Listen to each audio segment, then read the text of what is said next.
कलरच्या लिक्विडला म्हणतात सायनोव्हियल फ्लुइड.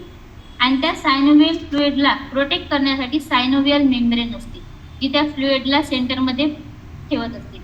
त्यानंतर आपल्या बोनचं प्रोटेक्शनसाठी अजून एक कार्टिलेज नावाचं तुम्हाला प्रोटेक्टिव्ह कव्हर दिसत आहे ब्ल्यू कलरमध्ये.